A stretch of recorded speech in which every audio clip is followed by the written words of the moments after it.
Make your future 미래 채널 마이앱. 네, 오늘도 저와 함께 미래생활 업데이트 해보시죠. 오랜만에 인구 자료 가져왔습니다. 통계청에서 발표한 2020년 생명표라는 거고요. 이 자료를 보시게 되면 진짜로 우리 생명의 미래를 알 수가 있어요. 2020년에 태어난 아이는 몇 살까지 살 것이고 우리는 몇 살까지 살 것이라고 기대가 되는지, 우리가 죽는다면 왜 죽는지, 어떤 원인에 의해서, 그 어떤 지역이 장수하는지, 이런 것들에 대한 예측 자료가 나와 있습니다. 함께 살펴보시죠. 자, 그럼 퀴즈를 통해서 알아보겠습니다. 자, 여러분들 2020년 출생아의 기대 수명은 몇 살 정도가 될 것이라고 생각하세요? 야, 지금 태어난 아이들은 그래도 첨단 기술 그런 것 때문에 한 140살까지는 살 것이라고 기대되지 않겠어? 라고 생각할 수도 있겠지만 통계청의 예측에 따르면 여전히 80세 정도예요. 그래서 여자아이들이 좀 더 오래 살죠. 2020년 출생아 같은 경우에는 86.5세를 살 것이라고 예측이 되고 있고, 남자아이들 같은 경우에는 80.5세를 살 것이라고 예측이 되고 있습니다. 아니, 100세 시대라면서 왜 이렇게 기대 수명이 짧은가? 자, 100세 시대라는 것은 사람들의 기대 수명이 100살을 넘겨가는 것이 아니라 100세를 넘기는 사람들의 숫자가 늘어나기 때문에 100세 시대를 이야기하는 것이지, 우리의 기대 수명이랑은 다른 이야기다. 알고 계시면 좋을 것 같아요. 자, 그리고 여전히 여자아이들이 더 오래 살 것이라고 예측이 되는데요. 남자아이들보다는 한 6년 정도를 더 살 것이다. 1985년과 비교를 해보게 되면은 8.6세에서 6세로 줄어들었으니까 그래도 예전에 비해서 그 간격이 좀 줄어들었다라고 보실 수가 있겠고요. 근데 이게 사실 여자아이들 입장에서 좋은 건지 나쁜 건지 모르겠어요. 여자아이들이 더 오래 산다. 만약에 그러면은 남녀가 결혼해서 남편이 먼저 죽게 되면은 남편 같은 경우에는 병수발이라든지 아니면은 치료에 돈 다 내가 혜택을 받고, 이제 남편이 죽으면은 여자아이들 같은 경우에는 돈도 다 쓰고 나를 돌봐줄 사람도 없는 상태에서 늙어갈 가능성도 있기 때문에 여자아이들의 장수가 이게 좋은 건지 나쁜 건지는 사실 잘 모르겠습니다. 자, 그리고 또 재미난 걸 보자면은 1970년 한번 보세요. 여기 보시게 되면 기대 수명이 여아 같은 경우에는 65.8세, 남아는 58.7세. 자, 저 때는 60세를 넘기기가 힘들었던 거예요. 그러다 보니까 환갑잔치라는 게 진짜 필요했겠죠. 야, 60세를 넘기셨다고요? 축하드립니다. 이게 가능했지만 이제는 뭐 평균 기대 수명이 80세를 넘어가기 때문에 환갑잔치라는 것은 진짜 의미가 없어졌다. 마음가짐도 많이 다르겠죠. 1970년에 60세면은 야, 나는 살 거 다 살았다 라고 생각하시겠지만 앞으로는 80세 정도는 되셔야지 이 정도면 살 만큼 살았다 라는 생각을 하실 수도 있다라는 부분, 참 재미난 변화라고 할 수 있겠습니다. 자, 두 번째 퀴즈예요. 자, 그렇다면은 2020년 출생아 말고 우리들, 여러분들의 기대 수명은 어떻게 되냐면은 이렇게 연령대별로 나오는데요. 저 같은 경우에는 지금 40쯤이니까 앞으로 41.5세를 더 살 것이라고 예측이 되고 있습니다. 자, 여러분들 연령대에 맞춰서 한번 쫙 보시면은 좋을 것 같고요. 자, 그 다음 자료로 넘어가 보도록 할게요. 다음 퀴즈. 그렇다면 2020년 출생아들의 사망 원인 1위는 무엇으로 예측이 되고 있을까요? 자, 역시나 2020년 출생아의 사망 원인 1위도 암으로 예측이 되고 있습니다. 근데 이 수치 변화를 보시게 되면은 2000년이나 2020년이나 그렇게까지 퍼센테이지의 차이가 없어요. 자, 그리고 두 번째는 심장 질환에 의한 사망률이 높을 것이다. 가 예전의 세대나 지금 태어난 아이들이나 사망 원인은 그렇게 크게 다르지 않고요. 암 중에서도 제일 사망률이 높은 것은 폐암이라고 예측이 되고 있으니까 역시나 노담, 담배 조심하시면 좋을 것 같습니다. 자, 다음 퀴즈예요. 그렇다면은 만약에 이 암이라는 사망 원인이 제거되면은 아이들이 몇 년을 더 살 수 있을까요? 한 10년, 20년 더 살 수 있을까요? 통계청의 예측에 따르면은 암이라는 게 없다고 하더라도 더 살 수 있는 연령은 3.6세 정도만 높아진다는 거.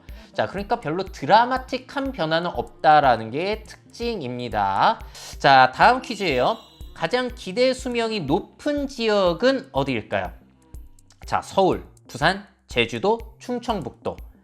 자, 정답을 공개하자면은 기대 수명이 가장 높은 곳은 어디냐? 역시나 수도인 서울입니다. 자, 그리고 두 번째로 높은 곳은 어디냐면 행정수도인 또 세종이라고 볼 수가 있겠어요. 그래서 소득 수준 높고 의료 혜택 받을 수 있는 지역에 아무래도 평균 수명이 조금 더 높은 것 같은데 가장 낮은 지역은 경북이 82.6세입니다. 그리고 또 충북 역시도 비슷하게 똑같이 82.6세거든요.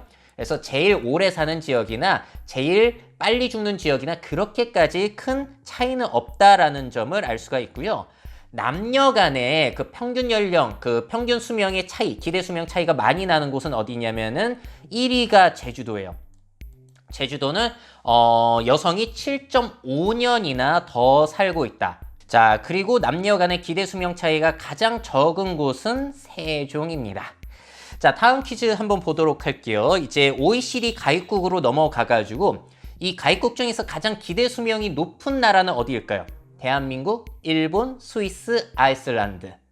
정답은 역시나 아직도 일본이 기대 수명으로서는 1위 국가를 굳건하게 지키고 있고요. 근데 남녀로 보자면 또 달라지더라고요. 남자가 가장 장수하는 나라가 어디인 줄 아세요? 바로 아이슬란드로 남자 82.7세니까 우리나라랑 뭐 한 살 정도밖에 차이가 안 나고요. 근데 여성이 가장 장수하는 나라 같은 경우는 일본이 1위예요.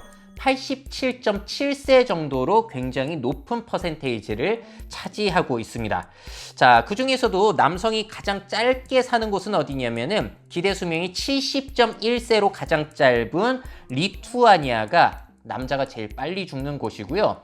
멕시코 같은 경우에는 남자나 여자나 그렇게 오래 살지 않기 때문에 OECD의 평균을 여기에서 많이 깎아먹고 있다라고 보시면 되겠습니다. 자, 우리나라도 OECD 가입국과 비교했을 때 그렇게까지 장수 국가는 아니었는데 여자 아이들 같은 경우에는 2003년에 OECD 평균을 넘어섰고요. 남자 아이들 같은 경우에는 2005년에 OECD 평균을 넘어섰습니다. 그래서 우리나라의 소득 수준도 좋아지고 의료 수준도 좋아지면서 이제 OECD 평균을 앞지르기 시작한 것이죠. 자, 근데 뭐 이게 좋다라고만 볼 수 없는 이유는 뭐가 있냐면은 우리나라 이렇게 자꾸 장수를 하게 되는데 초저출산 국가이다 보니까 2065년쯤이 되면은 전 세계가 아니라 OECD 가입국 중에서 이 부양 부담이 가장 높은 나라가 한국이 될 것이라고, 일본보다도 높을 것이라고 예측이 되고 있다는 거. 자, 그래서 오래 살기는 하는데 태어나는 아이들은 없다 보니까 부양 부담이 너무 심각한 나라가 우리나라라고 볼 수 있겠습니다. 자, 다음 마지막 퀴즈예요. 2020년 출생아는 몇 살까지 건강하다고 느낄 것인가? 자, 주관적인 평가를 기준으로 가져왔는데 남자 아이들 같은 경우에는 70.7세까지 나 건강해. 여자 아이들 같은 경우에는 70.3세가 될 때까지 나 건강한 것 같아 라고 주관적으로 느낀다는 거고요. 남자 아이들은 그 이후에 9.8년, 여자 아이들은 15.1년을 아픈 상태로 지내다가 이제 병원 치료받고 병원 입원하고 그러면서 생을 마감하게 된다는 것이죠. 자, 근데 좀 희망적인 사항은 뭐가 있냐면은 2012년과 비교해 보자면은 주관적으로 건강하다고 느끼는 그 기간이 늘어나고 있다는 점, 이 점은 우리에게 있어서는 또 좋은 소식이라고 볼 수 있겠습니다. 자, 그래서 이렇게 2020년 생명표를 함께 보는 시간을 가져봤는데요. 어떻게 생명의 미래가 좀 보이시나요? 근데 여기엔 반영 안 된 게 사실 너무 많아요. 앞으로 의료기술이 발달해가지고 암 치료법이 조금 더 발전을 할 수도 있고 그러면 기대 수명이 조금 더 늘어날 수도 있다는 부분, 아니면 반대로 전염병이라든지 기후위기 때문에 고령자들이 더욱더 타격을 받아서 기대 수명이 짧아진다든지 여러 가지 요인들을 또 생각을 해볼 수가 있겠습니다. 자, 그리고 또 한 가지 생각해 봐야 되는 점은 우리나라 인구 피라미드가 이렇게 바뀌고 있어요. 2060년이 되면 완전히 역삼각형, 저거보다 사실 아래쪽이 좀 더 좁아질 겁니다. 그러니까 2020년 출생아들 같은 경우에는 2060년에 여기에 위치해 있거든요. 그러니까 이 아이들 같은 경우에는 기대 수명 생각할 게 아니라 사실 제일 부담되는 게 부양 부담이 될 수밖에 없다는 거. 아니, 노인들이 저렇게 많아서 아니 복지 비용이라든지 뭐 케어할 것들이 너무 많은 거예요. 그래서 생명보다는 이런 부양 부담이 너무나 이 아이들에게는 상당히 큰 스트레스가 될지도 모르겠다라는 부분. 실제로 통계청에서 발표한 자료를 보시더라도 15세에서 64세 생산 가능 인구 100명이 앞으로는 노인들, 65세 노인 102명을 부양해야 될지도 모른다. 그러니까 부양할 사람들이 더 많은 거예요. 하지만 이 그래프는 틀린 거죠. 왜냐면 65세를 지금 우리가 노인으로 쳐야 할지, 부양 인구로 쳐야 할지도 애매해요.